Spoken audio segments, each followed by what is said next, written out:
All right, Coach, coming off to play LSU last week and then took on Cal State Northridge. If you would just recap the week and then your thoughts coming into this.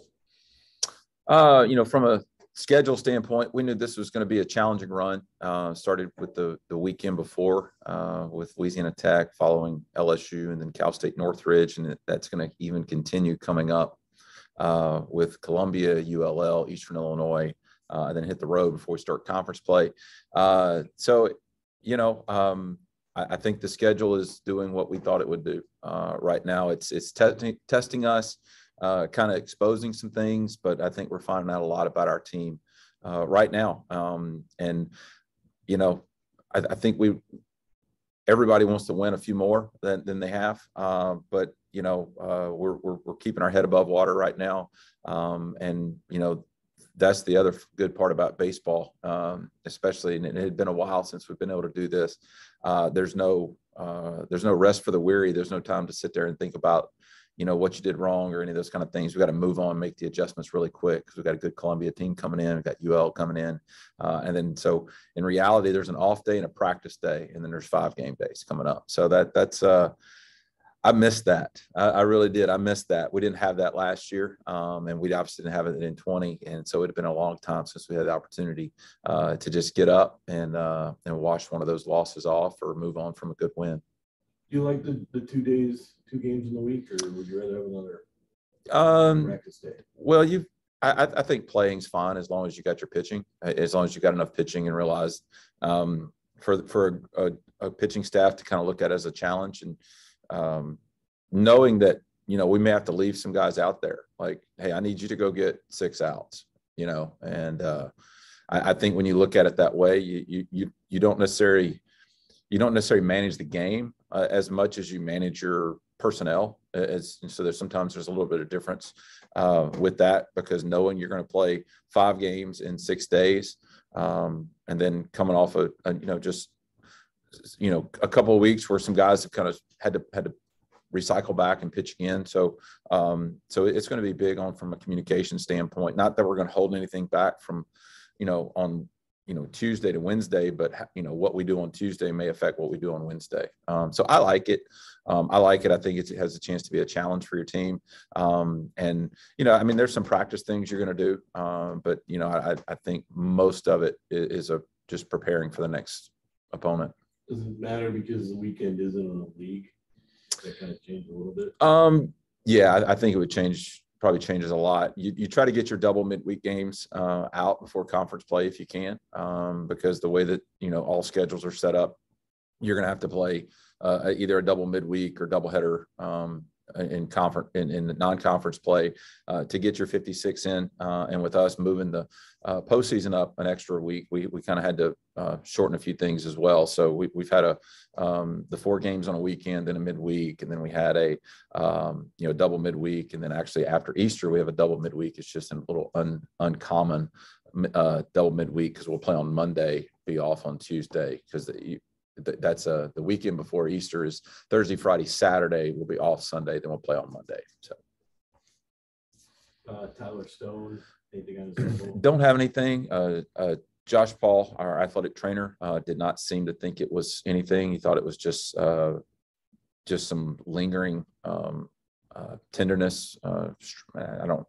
Strain's not the right word, but it didn't seem overly concerned long term. Again, I think he's worked through some soreness in the past, and bless his heart, man. I appreciate his warrior spirit. Because he said, "Hey, man, has it been bothering you?" Because the only reason we knew that is because PMAC had went out to a visit. I said, "Yeah, his arm was kind of bothering him." And so, well, how long has it been doing it? He said, "Well, kind of after that first walk." And you kind of go back and you go, something didn't quite look right, but he was still throwing hard, still doing some stuff. And he's like, "Coach, I was just trying to clean up my own mess." And so I appreciate that about him. I do want to communicate better, and maybe but I think with guys like that, I think we're going to be just fine. Have you seen more injuries in the pitching staff this season, or is this kind of normal for this time of year? I don't think anything's cause for an alarm. I don't think there's anything that's out of the ordinary. You know, I think each year's kind of a little bit different. I think the Hudgens ones, the Bryson Hudgens things, you know, that one stings, probably not just because of the timing of it, but you know what he went through the previous year. And then, you know, the other guys, yeah, I mean, I think we still won't know what the full effect of the COVID year and the other stuff happened. But our guys work their behind off in their routine and what they do. You know, and some of it's guys learn how to pitch multiple times a week. And then us kind of watching their workload and things like that. So, and you got to get to know your guys, and then injuries are just going to be part of it sometimes. And then the health in the lineup has been a little bit of a challenge for y'all this weekend as well. I mean, you get Coach A back, but you also OB James' thumb. Mm-hmm. Talk about kind of that little bit of a rotation with the lineup and trying to fill guys in wherever you can fit them in. Yeah, I mean, you try to play. You try to play some guys or give guys as many in-game opportunities that you feel like they've earned. One of the challenges that we've had is the limitation of positions and who can play which position. So a lot of that's kind of been, hey, where can we slide guys? And we're fortunate. Antonio's played, two different infield positions, has played some right field. So that obviously gives him some edge on those things. And, you know, kind of, I think I told Jim this the other day was talking about, you know, I think there's a balance between, there's a fine line between being patient and stubborn, or hard-headed with a lineup and stuff. So, again, you've got guys that have done things in the past, and, you know, hey, baseball happens. Sometimes you hit it at people. Sometimes you have some struggles, and, but, you know, trying to make sure but you also have to do right by the guys who've worked their tails off and have shown the ability to produce. So injuries sometimes give guys opportunities. And then, you know, obviously Jordan Yates had been battling a hamstring thing. And then, of course, you know, as fate would have it, he has to have a swing and bunt, and he's got to give a really good 90 down there, and kind of came up lame on that one. So that was a tough one for him, because I know he's been working his behind off, and he's produced for us. And then, but it becomes, you know, the next guy gets an opportunity, and then we got to find a way to have success with that. I know you want to be aggressive on the base paths, but it seems like did they get something on you because of the pickoffs? Were they tipping something, or?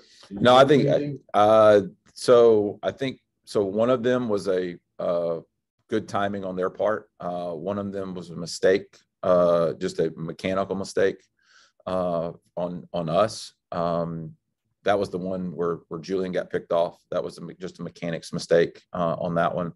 The one where Cade Rogers, that was his first time to really play extended. He hadn't been out there. And I think it was just a game rep, game feel thing. Being aggressive, just the timing wasn't good. And then there was another one. We had I would call an equipment malfunction when we slipped on a pickoff. I think there is going to be aggression, but there's a danger that kind of goes with being that. But you have to be really good at your fundamentals if you're going to be aggressive on that. And I think, to me, that's where the breakdown was. And so I don't see any changes as far as the mindset of being aggressive, because that's the last thing you want to do. You don't want a guy to fail, you know, hey, be aggressive, but if you fail, then I'm going to crush you. You know what I'm saying? Like, and that was kind of the message with Cade Hunter was, hey man, I being aggressive. Hey, there's three things I would say that, hey, first of all, we hesitated. That was the first thing. So once we make a mistake, okay, don't make two mistakes and go. So, and then the other one was, hey, how many outs did we have? Because you're in score position. And the other one was the direction the ball was. And so, and those aren't things you think about in the moment, that those are just responses. And we just haven't trained the response well enough yet. And I say that because, again, I mean, Cade hadn't been playing him. It's his first, you know, back-to-back games, getting a chance to start, did a good job catching, slid him in the DH with Trey being out. But, you know, I mean, I can't take I got to take the positive with it. The guy just hit a backside double, you know, the runner at first to, you know, to break the scoring open, you know what I mean? So I think, but the other stuff, that stuff we can clean up.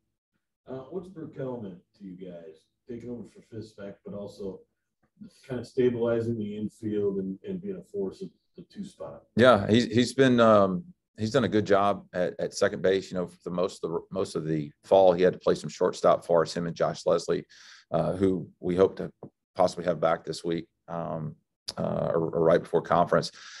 And I appreciate him actually being patient and being a good student, just very respectful of our position. He goes, man, these guys have done things, and he didn't come in, saying that, I know how to do things, or, hey, I'm going to be some hot shot or anything like that, when he certainly could. I mean, he got to put up numbers, hitting the top of the order for Houston. And he's done good, and he's continued to do the same thing here. And I think it's time for him to probably start taking a little bit more of a leadership role. And that was something that I had mentioned to him, because it's not old guys, new guys anymore. It's the 2022 team. And I think he knows what things are about now. And that was a great moment for him. We needed a good swing. We were just trying to get a base runner there, and he puts a great swing on it and hits the ball out of the park, side up, give us a chance to have a heroic moment the next inning. Another change in role was, even though it's positional, was putting Julian in the leadoff spot. Mm-hmm. How did you think he performed in that spot? No, I thought that was good. I thought what he, I don't know if that's a long-term fix, but we needed to have a little bit more production in front of Brad, in front of Trey. We needed to get some guys on, because those guys are hitting with nobody on base a little bit too often. And so we're just trying to create as much length in the lineup, and again, the needs are what the needs are. And you have to, match your personnel as best you can with those things. Probably a lot of teams you'd see Peyton Harden probably hitting a 1 or 2, but we need him, kind of hitting some of those other spots, and he's performed well with hitting and running scoring position. And he'll, so it's, but to get to your question with Julian, I think that's kind of freed him up a little bit there. I think he's probably a little more comfortable kind of in that spot, top of the order. And so we'll continue to do that. And we'll see. Again, all the decisions go back on, are you scoring runs? What type of offensive production are we getting? So, it doesn't matter how many hits you get, and it doesn't matter all that kind of thing. If you're not scoring points, then, it's all fine. It's all just window dressing there. So, and so until we start to find some continuity on offense, we can still see some of those things move. You talked about him and Payday kind of flipping around and going in different spots, but what does that kind of say about the team and like the players, like willingness to adapt to different strategies, different schemes? They just want to win. They don't really care. And I think that was a mention in the preseason communication we had here was, hey, it's going to be a different type of offense. And, we're not sitting there. It's funny. Clayton Raspberry came the other day. I said, and he was like, man, I like the team, just looking some, seeing how guys are transitioning to roles. I said, but, it's not we don't have throughout the lineup. We have some guys in the lineup, but not throughout the lineup where the game can change in one swing. And, we've got to do it a little bit differently. And so we've known that. We've got to get better at that. And, but they just want to win. What do you want to see out of this week, setting up your starting league week? I want to see us not get so much. I want to see us start getting out of our own way. And I want to start playing a little bit better baseball. I want to do a little bit better things off the field. I don't want to have worrying if a guy is going to class. I don't want to worry if we're getting all our study hall hours in, because we've had some issues that have been that way, that have been handled. But that we've got enough things to worry about other than those things. We've got good teams coming in. Teams are going to challenge us. And I just want to see us clean up and not be our own worst enemy with those things. I think once you can do that, then the baseball stuff, we can address those things. And, again, hopefully some good fortune for our guys to not, because they've worked hard and they get banged up. They have kind of some tough breaks from a physical health standpoint. And we got Danny Hecker going to be coming out of the COVID protocol and stuff. So, I mean, just some stuff that all our kids are dealing with. And I recognize that. I recognize that so much. I can't imagine what it's like to be, to be a student athlete nowadays. I really can't. And I say that just thinking about all the things that they kind of have to go through and the pressures with the social media, and they sign up for it. They sign up for it, and they're fully capable of doing that. But I always want to make sure that we're being, while we're trying to teach them baseball, we're also trying to help them through and navigate this part of their life and everything they're doing as well. So, I want to see us get better, as far as not being our own worst enemy, and kind of being a friend to ourselves a little bit, and take care of those things. Then we can start maybe focusing a little more specifically on our opponent, versus ourselves. What about the rotation? Will it be set up this weekend for league? Will you flip like Ty and all? Or? Yeah, I'm trying. Yeah, and so I kind of wanted to do it this past week a little bit. We had some off the field stuff that didn't allow it. Then we also had some injury stuff when Ty came out with his back the previous week against Louisiana Tech. I didn't want to bump him up a day. I want to give him his full rest. And so I'm gonna bump him back to Saturday this week. So the goal would be Rogers Friday, Abraham on Saturday, and then right now it's going to be TBA on Sunday. Mainly, trying to get Chance Stone kind of back going. I mean, hey, and I say that. Credit him and Josh Paul and what they did from a rehab standpoint. He's barely just over 12 months. And so as far as many physical hiccups, that he hasn't had those. And so there's a chance he'll throw tomorrow, just to get him back out on the mound and not give him 9 or 10 days between touching the mound appearances. So we'll see kind of how we're going to do that, but I could see him going there and then definitely being available to pitch either starting on Sunday or relief as early as Saturday. Would you ever consider a dual start, like he goes 4 and then like an Andrew goes 4? Kind of like a piggyback type deal. Yeah, I could see that. I could see that. I think that could be beneficial for us. And but there's the other part of that is because you see all the pro guys doing these bullpen games, and man, like some people are good at it, some people are not. You've seen when Coach McNeese was at LSU, every Tuesday, Wednesday, or whatever was a bullpen game and things like that. And how you win those games? We've had some trying to figure out, what's the ingredient for that. Well, we kind of knew that the Southern game was going to be a little bit of a bullpen game. We kind of knew that coming in. And, I think getting out to a good start on both sides of the ball is critically important. And trying to get a lead as quickly as you can is really important if you're going to try to bullpen a game, because, how you deploy your resources that you have, and those guys out of the bullpen kind of changes. Hey, I know this guy's going to throw, but maybe he needs to throw in this inning, versus keeping the lead versus keeping it close. So, yeah, I do think that could certainly be us. I think we've got some guys that are really effective first time out, one time through the order. And, we're learning a whole lot about our team and a lot of good things, especially pitching staff wise.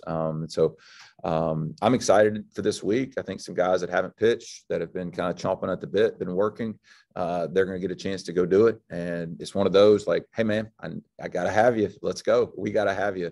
And so I'm excited to see those guys and kind of see where we go from that.